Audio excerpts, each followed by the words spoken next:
Se você ganha até 10 mil reais e no final do mês não sabe para onde foi o dinheiro, esse vídeo é para você. E por que até 10 mil? Porque essa é a faixa onde não tem margem para errar. Quem ganha 20, 30 mil pode passar um tempinho gastando mal, tomando decisões ruins, mas ainda assim tem mais margem para sobrar alguma coisa no final do mês. Agora, quem ganha até 10 mil, que é a realidade da esmagadora maioria dos brasileiros, cada decisão financeira pesa. Se você não organizar direitinho, o dinheiro some e você fica anos ou décadas no mesmo lugar, com a mesma sensação de que nunca sobra nada, sem segurança, sem construir patrimônio. Nesse vídeo eu vou te mostrar como eu organizaria meu dinheiro nessa faixa de renda, sem renda fixa de porcentagem genérica.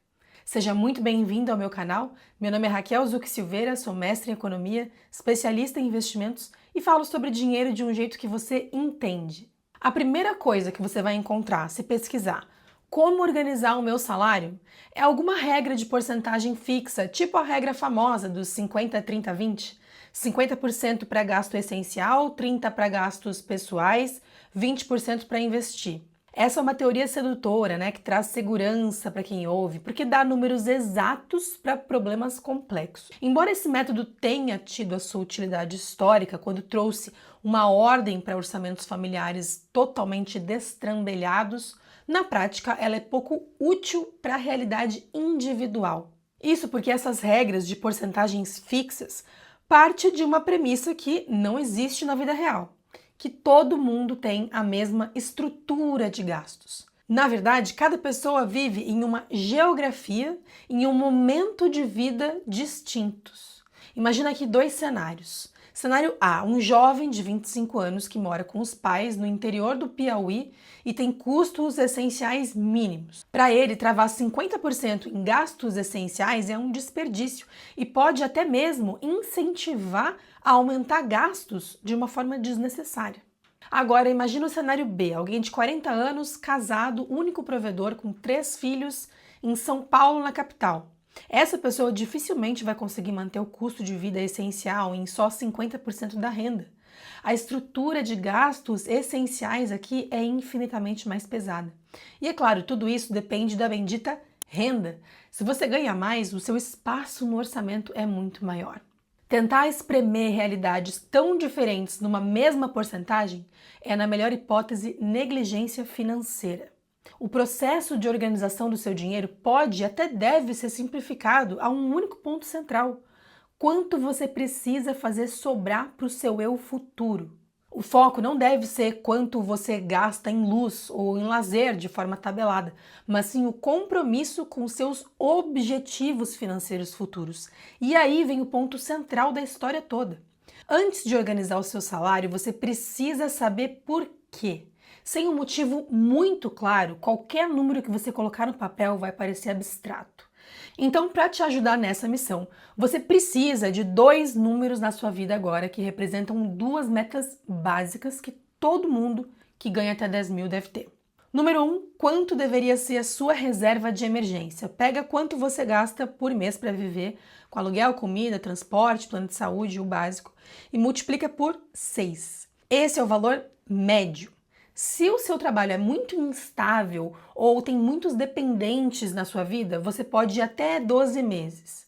Se você é funcionário público, estatutário, sem dependentes, pode chegar até 3 meses. Esse é o valor ideal que você precisaria ter guardado num lugar seguro, com liquidez, para quando você precisar de dinheiro para alguma coisa grave, não programada, você pegar dali e não se endividar, ou para não precisar vender outra coisa para cobrir esse furo, tipo vender o carro ou resgatar investimentos de longo prazo que estão no prejuízo.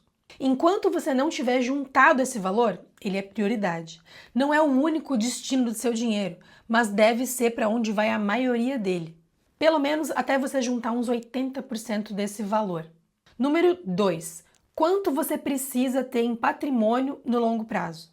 É aqui onde você pode errar feio. A maioria assustadora das contas por aí desconsidera fatores importantíssimos que mudam completamente o resultado, especialmente inflação e ajuste dos aportes ao longo do tempo. Presta muita atenção aqui e assiste de novo se precisar. Não é brincadeira, o que eu falo aqui, eu não vi nenhum vídeo explicando até hoje. Corrigir os aportes pela inflação não transforma retorno nominal em retorno real. Deixa eu te explicar porque isso é muito importante. Para você ter renda passiva no futuro, você precisa investir para o longo prazo, para ter patrimônio que te gere renda passiva. E esse caminho é cheio de pegadinha. Alguém te mostra uma simulação onde você investe R$ 500 por mês a 12% ao ano durante 30 anos e chega em 1,5 milhão. Parece incrível, só que esses 12% são a taxa nominal, inclui a inflação. Na prática, o poder de compra desse 1,5 milhão lá na frente é muito menor do que 1,5 milhão hoje. Trazendo esse valor futuro ao valor de hoje, tirando fora a inflação, para simular mais ou menos o poder de compra desse patrimônio hoje, supondo uma inflação de 5% ao ano, você chegaria em R$ 356 mil. E onde todo mundo te engana, quando fala que basta atualizar os aportes pela inflação. Não basta. Mesmo que você atualize R$ 500 todos os anos pela inflação, ou seja, se a inflação for 5%, no ano seguinte você passa a investir 525, no outro ano 551 e assim por diante. Ainda assim, o retorno que você está usando na conta continua sendo nominal. O patrimônio final fica maior sim, cerca de R$ 2.300.000 em 30 anos. Parece muito melhor, só que quando você traz esse valorzão para um poder de compra de hoje, descontando a inflação, ele vale aproximadamente R$ 540 mil. Melhorou? Melhorou, mas é praticamente 1/3 do número original, aquele número nominal inflado que te fez sonhar. É como te dar um mapa, mas para o destino errado. O carro tá ali, a estrada tá ali, você dirigiu 30 anos direitinho, mas chegou num lugar completamente diferente do que planejou.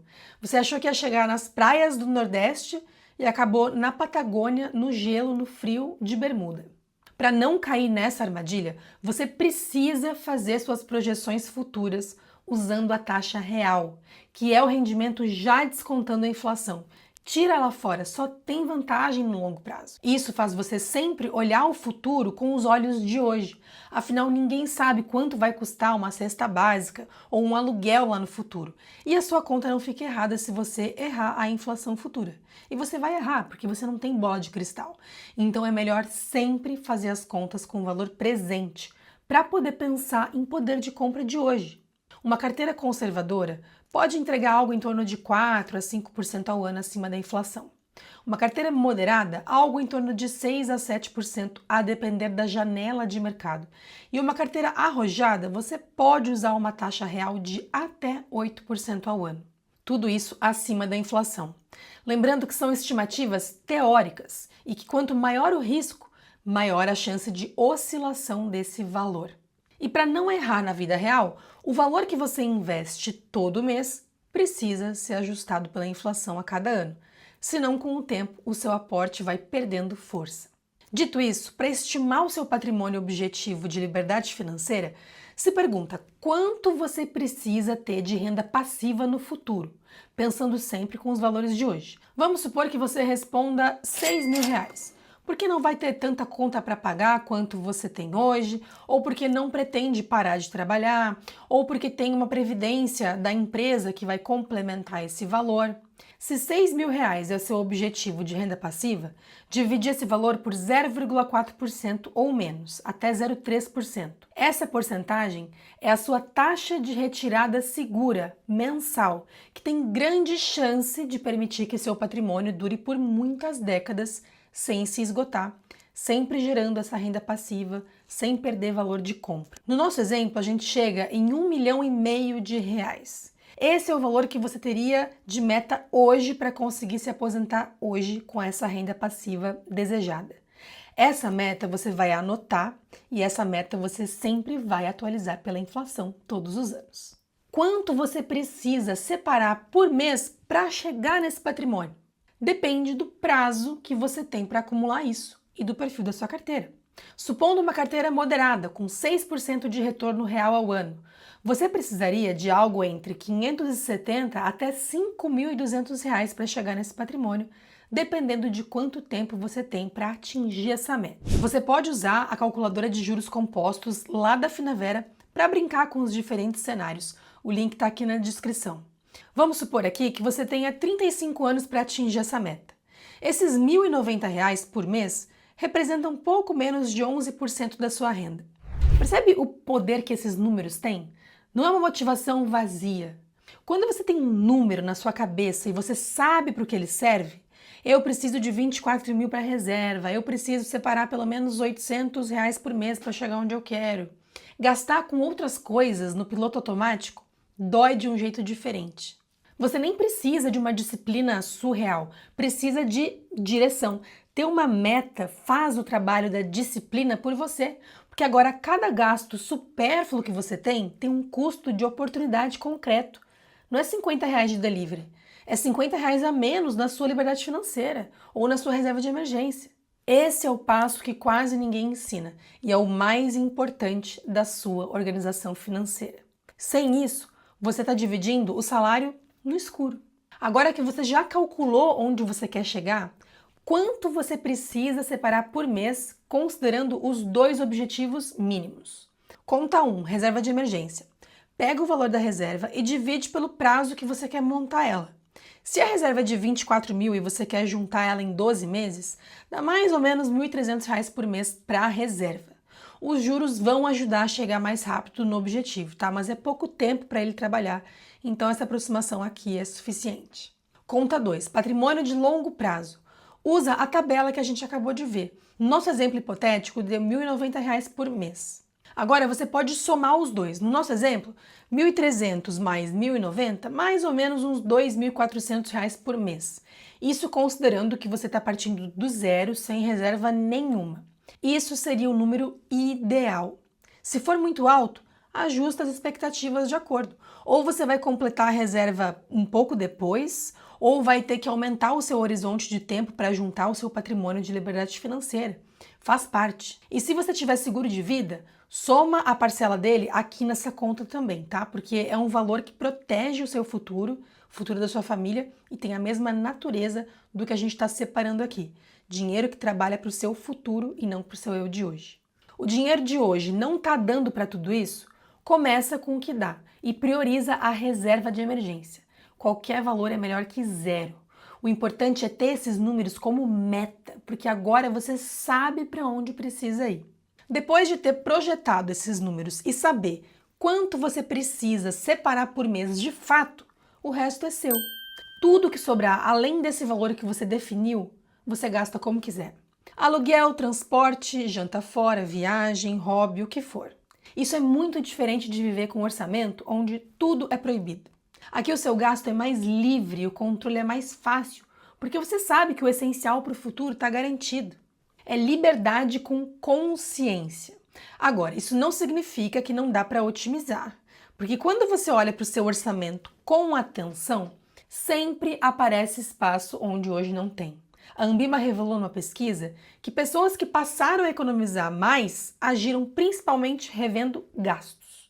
Uma assinatura esquecida, um excesso de comida fora, um gasto recorrente que você nem lembrava que existia. E esse espacinho no orçamento que aparece ali quando você ajeita os seus gastos pode ir para dois caminhos. Ou te ajuda a chegar nas suas metas mais rápido, ou você ganha mais margem para gastar melhor agora. Os dois caminhos são válidos e a escolha é sua. Se você quer enxergar onde está esse espaço escondido no seu orçamento, o painel financeiro lá da Finavera foi feito exatamente para isso. Ele te dá uma visão clara para onde está indo cada real sem planilha de uma forma muito fácil e visual. Além disso, dá para controlar suas metas financeiras diretamente por lá também. O link está na descrição. Quando você faz esse levantamento, duas coisas ficam muito claras.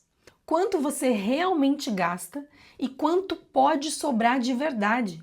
E não quanto você acha que sobra, o que sobra mesmo nos números. E esse valor real vai te dar segurança para o próximo passo, porque você não vai estar chutando, vai estar decidindo com base no que existe. E só depois de fazer isso, você vai conseguir ter clareza e segurança para tomar a atitude mais importante para transformar esse plano em patrimônio, aplicando o conceito mais funcional de organização financeira que existe e é absurdamente simples: se pagar primeiro. A lógica da maioria das pessoas é: salário cai, paga as contas, gasta o que precisa, guarda o que sobra. Só que assim não sobra. ou sobra pouco. Porque a sobra não tem dono, ela vai embora no piloto automático. A lógica certa é inverter isso. O salário cai, separa para você primeiro, para o seu eu futuro, e vive com o resto. O quanto separar, você agora já sabe. E o mais importante, você não está chutando esse valor. Você sabe que ele cabe no seu orçamento porque você fez o levantamento antes. Não é, vou separar uns 1.500 e torcer para dar certo. Eu sei que sobra uns 1.500 e eu vou separar isso e viver com 8.500. Esse é o poder de fazer os passos na ordem certa. Para colocar isso em prática, no dia que o salário cai na conta, configura uma transferência automática do valor que você definiu para uma conta separada que você não usa e de forma automática para não depender da sua decisão no dia seguinte, não depender de você lembrar de fazer a transferência. Você não depende de ver se sobrou ou não o dinheiro. O dinheiro some antes de tudo. A automação tira essa decisão do meio do caminho. Agora é o seguinte, a sua organização financeira não é uma planilha que você preenche uma vez e esquece. Planejamento é vivo, muda de ano em ano, às vezes muda até antes de terminar o ano. Seu salário muda, seus gastos mudam, sua estrutura de vida muda. Você precisa sentar de tempos em tempos e refazer esses passos aqui. E não se apega à perfeição. Se eu não consigo juntar 2.000 por mês, então eu não vou juntar nada. Não. O hábito de se pagar primeiro é muito mais importante que o valor no início. Junta 500, junta 200, junta o que você conseguir. O músculo que você está construindo é o de separar antes de gastar. E esse músculo não depende de valor, depende de repetição. O que você não pode fazer é parar ou nem começar, porque a consistência é o que constrói patrimônio, não o valor perfeito sempre. Organizar melhor o seu salário não é complicado, é desconfortável no começo, porque te obriga a olhar para as coisas que você preferia nem ver, mas é a fundação para tudo que vem depois. Investir, acumular patrimônio e ter liberdade de verdade. Para isso, você precisa saber para onde você quer ir, calcular quanto precisa para chegar lá, saber para onde seu dinheiro está indo hoje e se pagar primeiro. Isso é o que constrói patrimônio. Todo o resto é ajuste. Se esse vídeo fez sentido para você, se inscreve no canal. Aqui a gente fala de dinheiro de um jeito simples, com dados e aplicável à vida real. E se você conhece alguém que vive dizendo que nunca sobra nada, manda esse vídeo para essa pessoa. Te vejo no próximo.